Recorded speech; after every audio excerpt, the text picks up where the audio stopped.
Salut Gary!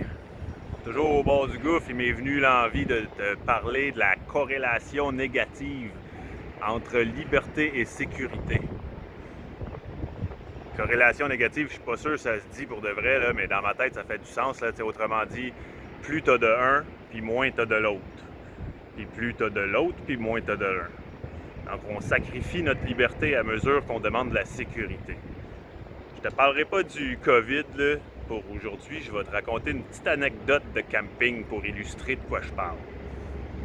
Quand j'étais plus jeune, là, je voulais faire du camping, j'allais à Chersey, proche de Rawdon, où il y a les cascades, tu connais peut-être. La façon que c'est fait, la rivière sépare le terrain en deux, puis la route perpendiculaire à la rivière sépare le terrain en quatre. D'un côté de la rivière, tu as un gros terrain de camping. Pas une place où tu peux aller camper, là, mais un terrain de camping. Tu sais, là, une reproduction en miniature de ce que tout le monde fait en banlieue. Là, des terrains délimités avec le prise électrique, les règlements, attache ton chien, éteins ton feu à 10 heures, puis mets pas de musique trop forte, puis dérange pas. Puis ça, c'est pas, pour moi, ça, c'est pas du camping. L'autre côté de la rivière, c'est là où le monde se tenait à l'origine, ou en tout cas dans mes premiers temps. C'est là où le monde allait pour descendre sur le bord des cascades. Ils amenaient leurs affaires, leur pique-nique, leurs chiens, leurs enfants. Ils s'installaient au bord de l'eau, puis ils profitaient de la journée, ils profitaient de leur liberté et de la nature. Puis ils repartaient après, ils laissaient leurs cochonneries traîner, puis là, éventuellement, les bouteilles de bière en vitre qui cassaient dans les roches. Il y a du monde qui se sont blessés. Il y avait des chiens lousses, des chiens méchants. Fait que là, la ville a saisi l'opportunité de faire de l'argent, évidemment, avec tout ce mouvement de masse-là. Sous prétexte de sécurité, la ville ou l'État, ou moi je vais appeler ça l'Empire, OK? C'est un résumé. L'Empire représente l'État, la ville, c'est le pouvoir. L'Empire voit des hommes libres qui se pointent là en nature puis qui gratuitement profitent de la vie, se détendent, se reconnectent à la terre, qui décompressent de leur semaine d'ouvrage. Ça marche pas, il va falloir faire quelque chose. Fait que, qu'est-ce qu'on fait? Mais on peut pas empêcher les gens d'aller sur les rivières. Au Québec, à ce que je sache, les rivières sont publiques. Puis les berges aussi. Une certaine distance chaque côté de la rivière appartient à toi, puis moi, puis tout le monde. Donc la ville, l'Empire, ne pouvait pas interdire l'accès à la rivière. Fait que qu'est-ce qu'ils ont fait? Ils ont pris un des quartiers, un des terrains, pour construire un gros stationnement payant. Puis, ils ont installé des pancartes défense de stationner sur 1 km par là, 1 km par là, 1 km par là. Tu pouvais plus parker ton char nulle part en dedans d'1 km, sauf sur le parking payant. Fait que, qu'est-ce qui arrive avec ça? Ben là, tout de suite, il y a comme 90% du monde qui vont se conformer sans trop se poser de questions. Ils vont aller stationner dans le parking payant. Ils vont donner leurs 20$ de parking pour pouvoir aller jouir de la rivière comme qu'ils le faisaient avant. Avec cet argent-là, l'Empire paye des agents de sécurité, mettent des pancartes avec des règlements, mettent des poubelles, puis là, sous prétexte que tout est sécure, toi tu donnes ton argent, puis là, tu te conformes aux nouveaux règlements. Et là, 90% du monde. Ouais, ça c'est un chiffre à peu près. Okay? Il n'y aura pas de statistiques en description dans la vidéo. Là. Je te lance ça d'instinct, je te dis ça 90%. Là, dans le 10% qui reste, là, il y en a au moins la moitié qui sont fâchés puis qui s'en retournent chez eux. Ils disent fuck off. Moi, je viens plus ici, fais chier. Et mes habitudes ont été bouleversées, puis ça fait pas mon affaire, mais je donnerai pas une scène, puis je m'en retourne chez nous. Puis il reste un autre 5%. 5% de gens plus aventureux qui vont décider de se faire ben je vais trouver un moyen d'y aller pareil, moi. Ça fait que j'ai pas besoin de te dire dans quelle catégorie que moi je m'inscris.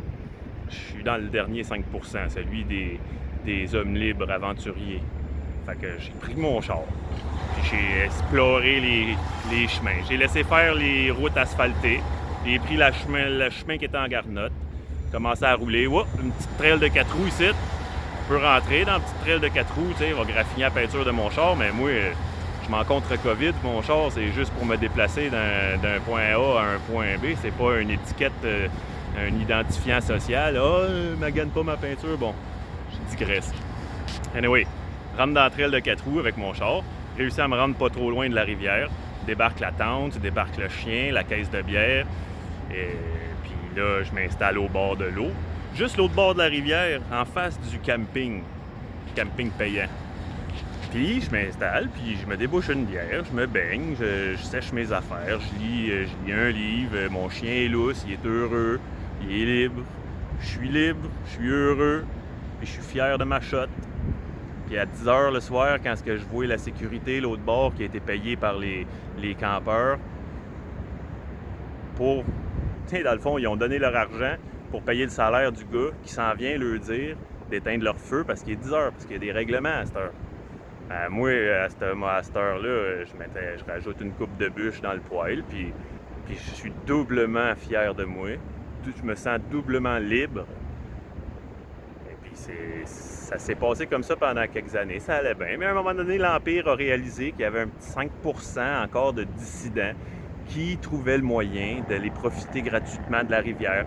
Fait qu'ils ont fait des remblais en sable pour empêcher l'accès au trail de 4 roues. Puis là, bon, il fallait que je traîne une pelle en arrivant pour défaire le remblai, pour réussir à passer en char. À un moment donné, c'était rendu de la garnotte, plus capable de pelleter ça. Ça fait que là, je parquais à 1 kilomètre, puis je marchais. À un moment donné, là, ça me coûtait plus d'énergie de faire ça que de rouler 45 minutes de plus vers le nord. Je suis rendu que je vais pas mal loin dans le nord pour avoir la paix. Puis même encore, je vais à un spot, là, je veux pas brûler à la place, là, mais je vais à un spot qui m'a été présenté par quelqu'un qui va là depuis 40 ans.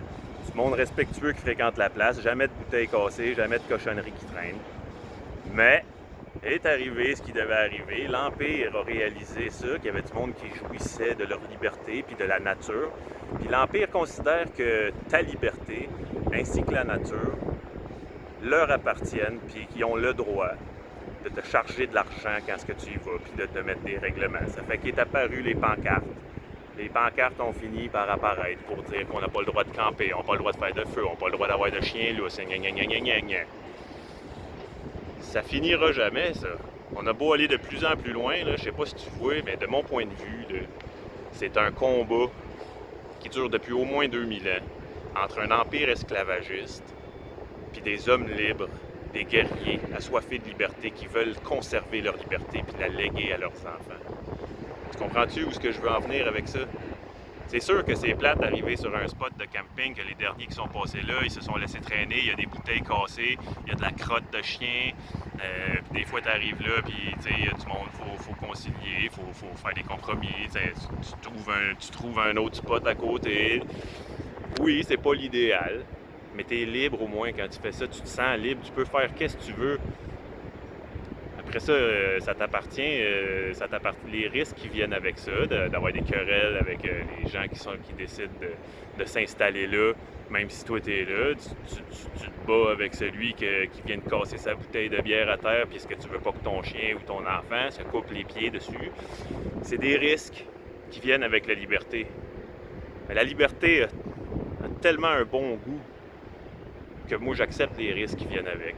Il n'est pas question pour moi. Je veux dire, je veux pas, comment je dirais bien ça positivement, c'est du côté sauvage que je me sens bien. C'est du côté de la liberté que je me sens bien. Le côté contrôlé, payant, je trouve que c'est très, très aliénant. Tu sais, dans le fond, tu travailles toute la semaine comme un automate, puis arrive la fin de semaine, tu veux décompresser, là. Pour moi, c'est un non-sens d'aller reproduire la même chose que tu as chez vous sur un terrain de camping, sous prétexte que tu es dans la nature.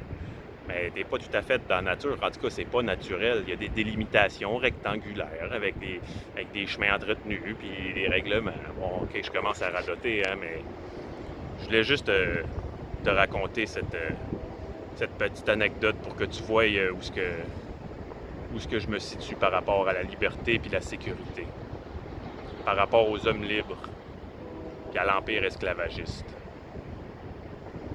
Je t'encouragerais aussi à aller explorer puis à aller ouvrir des nouveaux chemins quand ce que tu n'en trouves plus des beaux spots sauvages.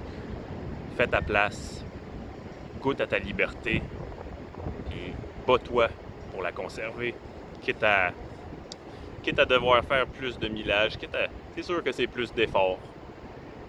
Ça vaut tellement la peine. Je te souhaite une bonne journée.